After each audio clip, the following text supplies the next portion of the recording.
Guys आज के इस वीडियो में हम बात करने वाले हैं इंडियन पोस्ट पेमेंट बैंक के जीरो बैलेंस सेविंग अकाउंट की। अगर आप इंडियन पोस्ट पेमेंट बैंक में अपने लिए एक जीरो बैलेंस अकाउंट ओपन करने का सोच रहे हैं तो प्लीज आप इस वीडियो को पूरा अंत तक देख लीजिएगा। शायद आप इस वीडियो को देखने के बाद इंडियन पोस्ट पेमेंट बैंक में अपना अकाउंट ओपन ना करें, क्योंकि आजकल हर व्यक्ति आपके लिए बता रहा है कि जीरो बैलेंस अकाउंट है, इंडियन पोस्ट पेमेंट बैंक में आप घर बैठे बैठे अपना अकाउंट ओपन कर सकते हो, ये फायदा मिलता है आपको, ये बेनिफिट मिलता है। लेकिन इसके नेगेटिव पॉइंट कोई नहीं बताता है आपके लिए कि यहाँ पर कितने चार्जेस लगते हैं, क्या हमें इंडियन पोस्ट पेमेंट बैंक का अकाउंट ओपन करना चाहिए या फिर नहीं। क्योंकि आजकल मार्केट में जीरो बैलेंस अकाउंट की कमी नहीं है, लेकिन उसके बाद भी आजकल लोग इंडियन पोस्ट पेमेंट बैंक के जीरो बैलेंस अकाउंट के पीछे पड़े। अगर आपने इस वीडियो को पूरा नहीं देखा और अपना अकाउंट ओपन कर लिया तो मैं दावे से बोल सकता हूं ये बात कि आप बहुत बुरे पछताने वाले हो। चलिए स्टार्ट करते हैं वीडियो को, समझते हैं इंडियन पोस्ट पेमेंट बैंक के जीरो बैलेंस अकाउंट के बारे में सारी जानकारी। नमस्कार, मेरा नाम मनीष प्रजापति, आप सभी का एक बार फिर से वेलकम एक न्यू वीडियो में। चैनल पर अगर आप पहली बार आए सब्सक्राइब कर देना, वीडियो पसंद आता है तो एक लाइक जरूर कर देना। अब देखो, पहले मैं आपके लिए एक बात क्लियर कर दूं,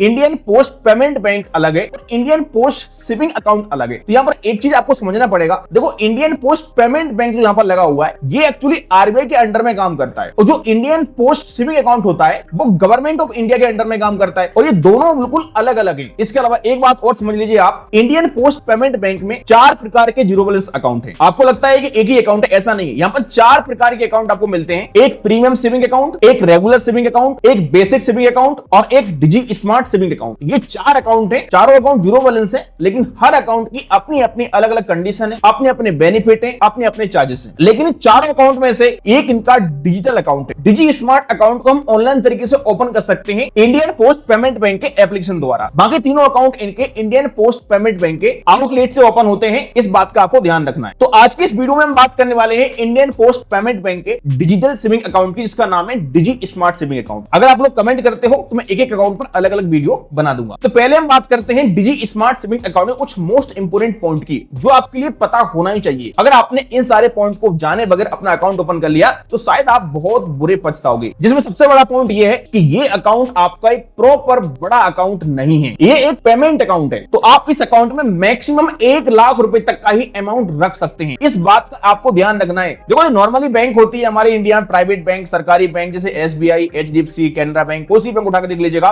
उन सारी बैंकों में ऐसी कोई लिमिट नहीं होती है। जो आपकी इनकम है उसके हिसाब से आप बैलेंस रख सकते हैं अनलिमिटेड, लेकिन यहाँ पर ऐसा कुछ भी नहीं है। यहाँ आप मात्र 1 लाख रुपए तक अपने अकाउंट में रख सकते हैं। अगर आप 1 लाख रुपए से अधिक अमाउंट रखते हैं तो आपका यहाँ पर अकाउंट होल्ड हो सकता है। अभी अकाउंट हम डिजिटल तरीके से ओपन करते हैं, इसलिए यहाँ पर 1 लाख की लिमिट मिलती है। बाकी नॉर्मली पेमेंट बैंक में 2 लाख की लिमिट होती है। तो अगर अपने इस अकाउंट की आप केवाईसी करा लेते हैं इंडियन पोस्ट पेमेंट बैंक के आउटलेट पर जाकर के, तो फिर आपकी लिमिट बढ़ के हो जाएगी 2 लाख रुपए। दूसरा पॉइंट आपको यह ध्यान रखना है कि यहाँ पर आपको फिजिकल डेबिट कार्ड नहीं मिलता है कैश विड्रॉल करने के लिए। यहाँ मिलता है आपको ओनली वर्चुअल डेबिट कार्ड, जिससे आप ऑनलाइन पेमेंट कर सकते हैं या अपना यूपीआई पिन सेट कर सकते हैं। तो कैश विड्रॉल वगैरह आप यहाँ पर डेबिट कार्ड से नहीं कर पाओगे। इसके अलावा आप इंडियन पोस्ट पेमेंट बैंक के आउटलेट पर भी इस अकाउंट से कैश विड्रॉल या फिर कैश डिपॉजिट नहीं कर पाओगे। यानी आपके आसपास जो पोस्ट ऑफिस है वहां पर जाकर आप चाहते हैं कि इस अकाउंट से हम कैश विड्रॉल करें या कैश डिपॉजिट करें, ये सर्विस यहाँ पर आपको इस अकाउंट पर नहीं मिलती है। आपको इस अकाउंट को एक तरीके से ऑनलाइन यूज करना पड़ेगा यूपीआई वगैरह के लिए, या फिर आप फंड ट्रांसफर कर सकते हैं, पेमेंट रिसीव कर सकते हैं। कैश विड्रॉल आप इस अकाउंट से ऑफलाइन तरीके से नहीं कर सकते हैं। इस पॉइंट का भी आपको ध्यान रखना है। बाकी इस अकाउंट पर आपको क्यूआर कार्ड भी नहीं मिलता है। जब हम इंडियन पोस्ट पेमेंट बैंक में अपना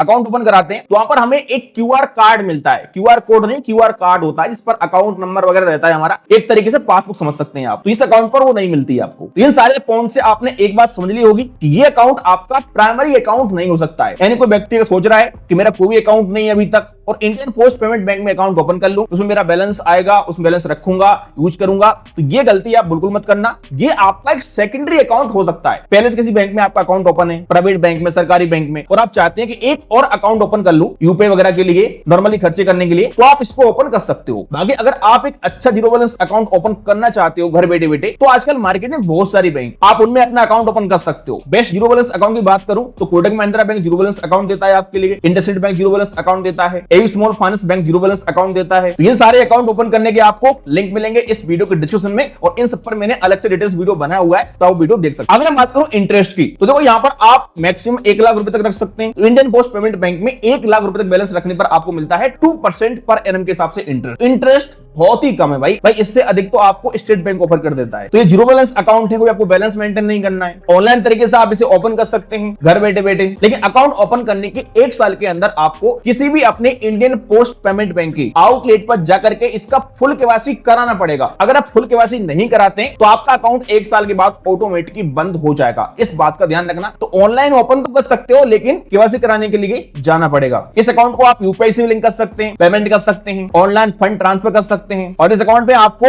नॉमिनी की फैसिलिटी भी मिल जाती है, आप नॉमिनी भी ऐड कर सकते हो। तो ये कुछ इस अकाउंट के बेनिफिट है। अगर मैं बात करूं एलिजिबिलिटी की कि कौन कौन से व्यक्ति इस अकाउंट को ओपन कर सकते, तो आपकी एज 18 प्लस होना चाहिए, आप भारत के नागरिक होने चाहिए, आपके आधार कार्ड से आपका मोबाइल नंबर लिंक होना चाहिए, तो आप इस अकाउंट को ओपन कर सकते हो। अब हम बात करते हैं चार्ज एंड फीस की कि अगर हम डिजी स्मार्ट अकाउंट को ओपन करते हैं तो यहाँ पर क्या क्या चार्जेस हमको देने पड़ सकते हैं। इस अकाउंट का नंबर 1 चार्ज है अकाउंट ओपनिंग फीस, यानी कि अगर आप अकाउंट को ओपन करते हैं तो Indian post payment bank account open करने का भी फीस लेता है आपसे, जो है 149 प्लस जीएसटी। तो आपको अकाउंट ओपन करने के बाद 175 रुपए का चार्जेस देना पड़ेगा और इस अकाउंट का हर साल रिन्यूअल फीस भी है, यानी कि आपको एक और फीस लगेगा हर साल, जो है 99 प्लस जीएसटी 117 रुपए आपको हर साल इसका रिन्यूअल फीस भी देना पड़ेगा। अगर बात करें इनिशियल फंडिंग की तो आपको 200 रुपए का यहां पर इनिशियल फंडिंग करना पड़ता है अकाउंट ओपन करने के बाद। जो यहां पर 200 रुपए आप फंडिंग करोगे उसी में से आपका 117 रुपए कट जाएगा। यहां पर आपको एसएमएस अलर्ट चार्ज भी देना पड़ता है, 25 पैसा पर एसएमएस आपको लगता है और ये एसएमएस अलर्ट चार्ज आपका क्वार्टरली कटता है। यहां पर देखो आपको फिजिकल डेबिट कार्ड तो मिलता नहीं है लेकिन आपको वर्चुअल डेबिट कार्ड मिलता है, तो यहां पर वर्चुअल डेबिट कार्ड का भी आपको चार्जेस देना पड़ता है, 25 रुपए चार्ज देना पड़ेगा आपको वर्चुअल डेबिट कार्ड एक्टिव करने का। वर्चुअल डेबिट कार्ड का एनुअल फीस कुछ भी नहीं है, यानी आपने एक बार अपना कार्ड एक्टिव कर लिया, अब आपका कार्ड फ्री रहेगा। एक और चार्ज यहां पर लगता है एईपीएस कैश विड्रॉल का चार्ज। एईपीएस का मतलब होता है आधार कार्ड से हम अपना फिंगरप्रिंट लगा के किसी दुकान से या किसी शॉप से कैश विड्रॉल करते हैं। ये सर्विसेज आजकल ग्रामीण क्षेत्र में काफी चलती है। आजकल बहुत सारी कंपनियां हैं, पे नियर बाय, स्पाइस मनी, इन सारी कंपनियों की आरडी होती है लोगों के पास और वो आपका कैश विड्रॉल करते हैं आधार कार्ड नंबर से, जिसे हम एईपीएस बोलते हैं। एईपीएस से अगर आप कैश विड्रॉल करते हैं अपने इस अकाउंट से तो आपको पर कैश विड्रॉल का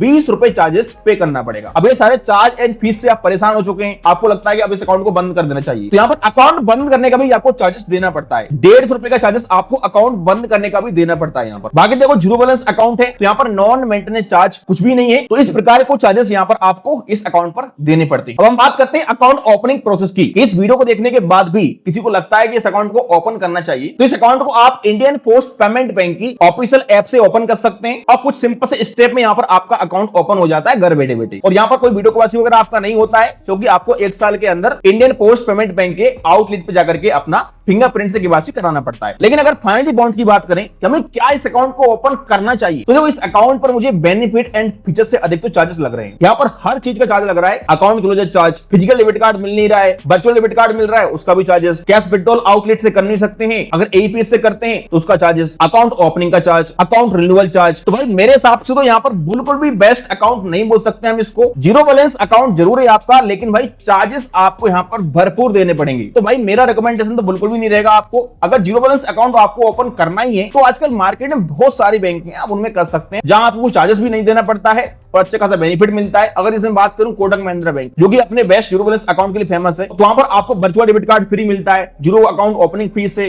जीरो अकाउंट रिन्यूअल फीस है, एसएमएस चार्ज भी नहीं लगता है वहां पर अगर आप बंद करा देते हैं तो। ब्रांच से कैश विड्रॉल भी कर सकते हैं, कैश डिपॉजिट कर सकते हैं, ऑनलाइन सारी सर्विस मिल जाती है। और कोटक महिंद्रा बैंक में आप अकाउंट ओपन करने के बाद क्रेडिट कार्ड या लोन भी ले सकते हैं, लेकिन ये पेमेंट बैंक है तो उनके पास लोन और क्रेडिट कार्ड देने का लाइसेंस भी नहीं होता है। और कोटक बैंक में आपका प्रॉपर एक बड़ा सेविंग अकाउंट ओपन होता है जिसमें आप जितना मर्जी उतना बैलेंस रख सकते हैं और आपका वीडियो केवाईसी के माध्यम से अकाउंट ओपन हो जाता है घर बैठे बैठे। तो आप चाहें तो अपना कोटक महिंद्रा बैंक में अकाउंट ओपन कर सकते हैं। मैं आपको अकाउंट ओपन करने का लिंक भी डाल दूंगा इस वीडियो के डिस्क्रिप्शन में। लेकिन अगर इस वीडियो को देखने के बाद भी आपको लगता है कि मुझे ये अकाउंट ओपन करना है, बेस्ट अकाउंट है, तो फिर आपके हिसाब से बेस्ट है, आप ओपन कर सकते हैं। बाकी आप लोग मुझे कमेंट करके बताइएगा कि आपके लिए इंडियन पोस्ट पेमेंट बैंक का ये अकाउंट कैसा लगा। वीडियो पसंद लाइक करेगा। चलिए मिलते हैं किसी नेक्स्ट वीडियो में।